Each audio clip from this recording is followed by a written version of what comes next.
गोपाल, कहाँ थे तुम? मैं कब से तुमको आवाज़ लगा रही हूँ। संगीता ने लगभग चिल्लाकर गोपाल को आवाज़ लगाते हुए कहा। जी दीदी, मैं ज़रा काम से बाहर गया था। बताइए क्या काम है? गोपाल ने शालीनता के साथ कहा। ये लो सामान की लिस्ट और फटाफट बाजार जाकर सारा सामान ले आओ और दुकानदार से एक एक चीज़ का हिसाब बहुत कायदे से लिखवा लेना, क्योंकि वापस आकर तुमको मुझे सारे सामान का पूरा पूरा हिसाब देना है। क्योंकि तुम ये भी अच्छी तरह से जानते हो कि मुझको एक भी पैसे का हेर फेर बिल्कुल भी पसंद नहीं है, इसलिए थोड़ा होशियारी से। संगीता ये सारी बातें एक ही लाइन में बोलती चली गई। उसने ये बात भी सोचने की जहमत नहीं उठाई कि वहीं पर गोपाल की नवविवाहिता पत्नी पूजा भी बैठी हुई थी। लेकिन गोपाल को आज पहली बार बड़ी बहन का इस तरह से हिदायत देना बिल्कुल भी अच्छा नहीं लगा। क्या सोचेगी आखिर पूजा मेरे बारे में कि क्या मैं पैसों का कोई हेरफेर करता हूँ या फिर कोई काम कायदे से नहीं करता। दीदी ये भी नहीं सोचती कि अब मैं कुमारा नहीं बल्कि शादीशुदा हूँ। इतना सोचते ही गोपाल की आंखों में आंसू झिलमिलाने लगे। लेकिन गोपाल ने बड़ी सफाई से अपने उन आंसुओं को धीरे से शर्ट की आस्तीन से फटाफट पोंछ लिया कि कहीं पूजा उसको इस तरह से दुखी ना देख ले, और झट से सामान की लिस्ट लिया और झोला उठाकर बाहर निकल गया। लगभग 14-15 साल का रहा होगा गोपाल, जब एक एक्सीडेंट में उसके मम्मी पापा एक साथ चल बसे और उसके सिर से मम्मी पापा का साया हमेशा हमेशा के लिए उठ गया। बस सरपरस्ती के लिए सिर पर ब्याही बड़ी बहन संगीता का ही हाथ था। वो संगीता जो उससे लगभग 6 साल बड़ी थी, और उस समय तक उसके मम्मी पापा ने उसकी शादी भी कर दी थी।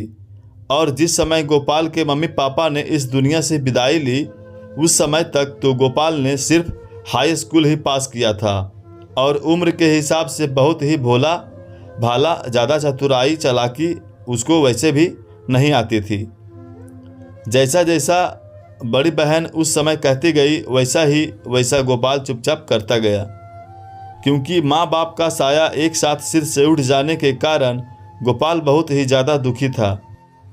संगीता ने उसके पुश्तैनी घर को किराए पे लगा दिया और गोपाल को अपने साथ लेकर अपने शहर में चली आई। घर का किराया भी वो अपने ही हाथों में रखने लगी। संगीता के पति कपिल का अपना गल्ला यानी दाल चावल गेहूं आदि का व्यापार था। पहले तो कुछ दिनों तक संगीता ने गोपाल के साथ बहुत सहानुभूति जताई, लेकिन धीरे धीरे बहला फुसला कर गोपाल की पढ़ाई छुड़वा दी। बड़ी मुश्किल से सिर्फ इंटरमीडिएट ही पास करने दिया और उसको अपने पति के साथ व्यापार में ही लगा दिया, क्योंकि व्यापार में सहयोग करने के लिए कपिल को एक ईमानदार और मेहनती आदमी की बहुत ज़रूरत महसूस हो रही थी। तो उन लोगों को भला गोपाल से ज़्यादा ईमानदार और मेहनती कौन मिलता। समय पंख फैलाकर बीतने लगा। अब तो उन लोगों को मुफ्त का इतना ईमानदार नौकर ही जैसे मिल गया। घर का राशन पानी लाना, सिलेंडर भरवाना या फिर बच्चों को स्कूल छोड़ने और लाने जाना, व्यापार के लिए बैंक दौड़ दौड़ कर जाना, सारे ही काम गोपाल के जिम्मे आ गए। और साथ ही साथ दुकान पर भी पूरी मुस्तैदी के साथ ड्यूटी बड़ी खुशी खुशी करता रहता।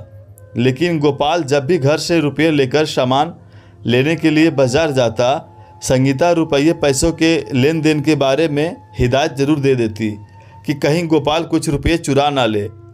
गोपाल वैसे तो मस्त मौला, उसको कोई ख़ास फ़र्क नहीं पड़ता था इन बातों से, लेकिन कभी कभी खुद को अपमानित भी महसूस करता कि बताओ, मैं जी जान से सारा काम करता हूँ, एक पैसा कभी भी इधर उधर नहीं करता, लेकिन दीदी अपनी बातों से मुझको एक बार चेतावनी ज़रूर दे देती है। उसको घर में रूखा सूखा और बचा खुचा जो भी खाना मिल जाता, चुपचाप बिना कोई शिकायत किए खा लेता। और दीदी जीजा को अपने भगवान समान मानता कि अगर दीदी जीजा हमको आश्रय ना देते तो आखिर हमारा क्या होता, क्योंकि चतुर चालाक तो वो बिल्कुल था ही नहीं। कपिल, मैं सोच रही हूँ ना कि गोपाल की शादी कर देती हूँ। एक दिन संगीता ने कपिल के आगे प्रस्ताव रखा। संगीता, पागल हो गई हो क्या तुम? अगर गोपाल की पत्नी समझदार और तेज तर्रार आ गई तो गोपाल को तुरंत यहाँ से लेकर फुर्र हो जाएगी और हम लोग हाथ मलते ही रह जाएंगे। फिर हम लोगों को इतना अच्छा मुफ्त में काम करने वाला नौकर कहाँ मिलेगा जो सिर्फ 2 समय के खाने के बदले में इतना ज़्यादा काम कर सके। कपिल ने संगीता को समझाते हुए कहा, आप भी ना कुछ समझते ही नहीं है। मैं गोपाल की पत्नी बहुत गरीब और सीधे साधे परिवार से लाऊंगी जो ज़्यादा कुछ बोल ही ना सके। और फिर तुमको तो पता ही है कि घर का काम भी अब मुझसे नहीं होता है, तो घर के काम उससे करवाऊंगी और गोपाल तो तुम्हारे साथ जुटा ही रहता है। जब इसकी पत्नी आ जाएगी तो झाड़ू पोछा और बर्तन वाली को भी धीरे से हटा दूंगी, तो उसके भी पैसे बचेंगे सो अलग। संगीता ने इतने धीमे से फुसफुसाते हुए कहा कि कोई उसकी बात को सुन ना ले, क्योंकि ये बात तो वो भी जानती थी कि दीवारों के भी कान होते हैं। खैर, संगीता ने एक गरीब और सीधे साधे परिवार की सीधी सादी लड़की पूजा को देखकर गोपाल की शादी कर दी। पूजा को पाकर गोपाल की तो जैसे खुशी का कोई ठिकाना ही नहीं था, क्योंकि पूजा उससे बहुत ज़्यादा प्यार करती थी। जिस गोपाल को ठंडा और बचा खुचा खाना मिलता था, अब उसको ताज़ा और गर्म खाना मिलने लगा।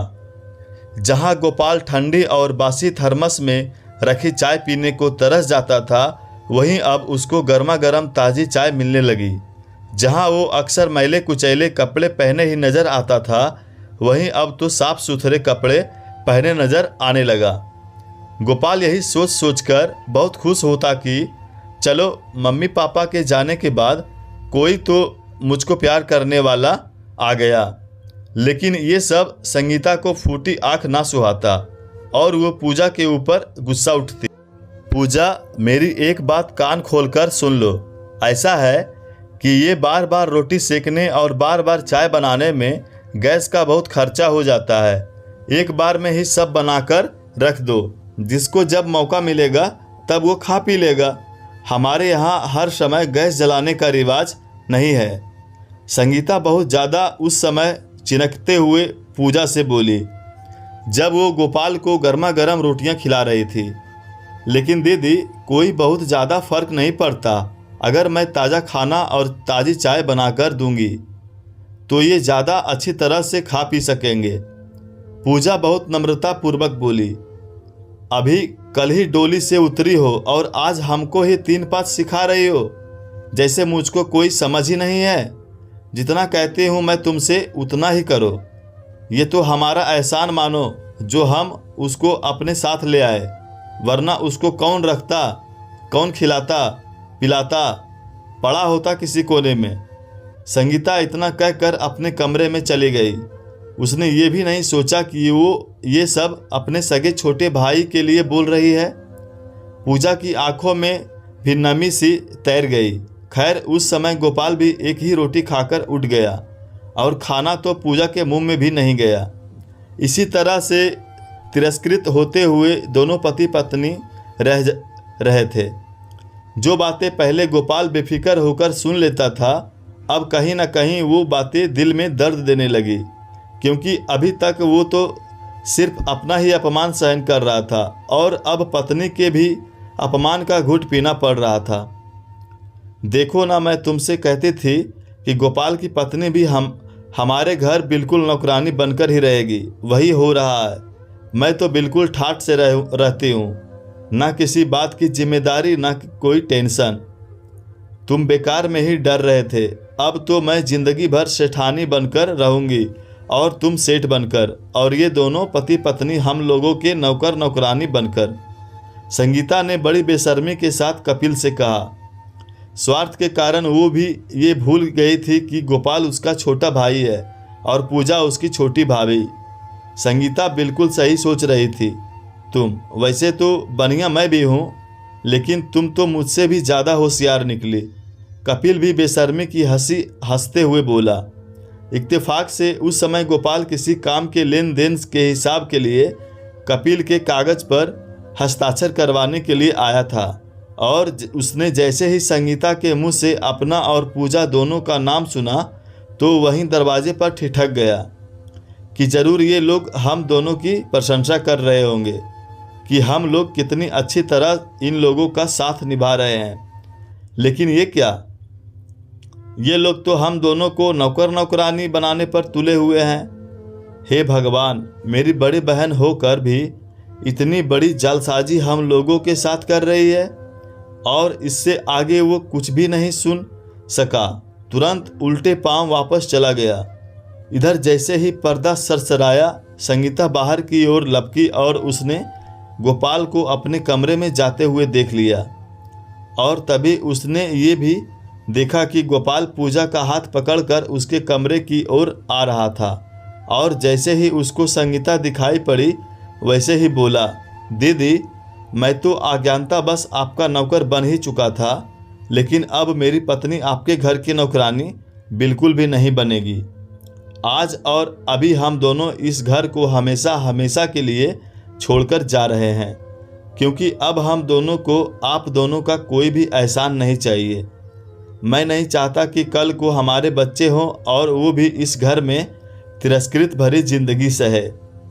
वैसे तो शायद मैं कुछ भी नहीं सोचता था, लेकिन आज आपकी हर बात को याद करके मुझको महसूस हो रहा है कि आपने हमेशा हमारे साथ नौकरों के जैसे व्यवहार किया। दीदी, बड़ी बहन तो माँ के समान होती है, फिर आपने कैसी अपने छोटे भाई के साथ अनर्थ किया।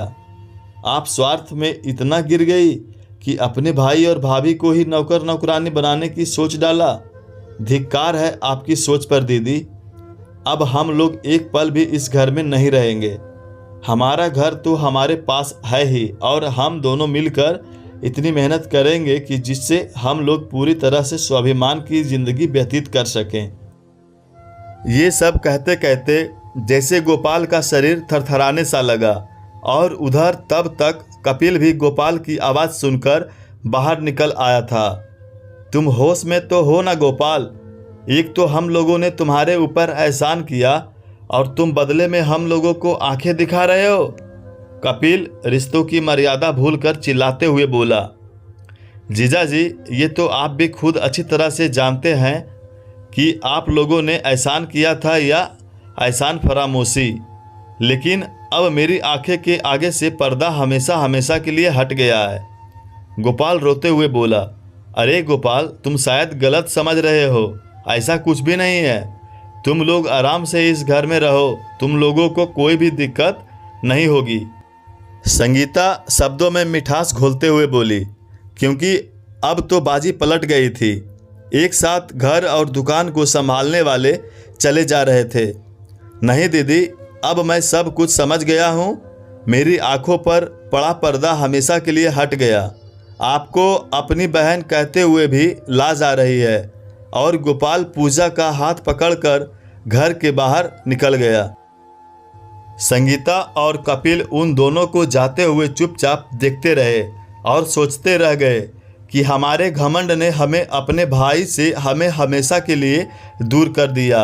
अगर मैं गोपाल को छोटा भाई मानता और उसे नौकर समझने की गलती नहीं करता, तो आज गोपाल और उसकी पत्नी हमारे साथ रहती और हमारे काम में मदद भी हमेशा करती रहती। लेकिन अब पछताए होत का जब चिड़िया चुग गई खेत।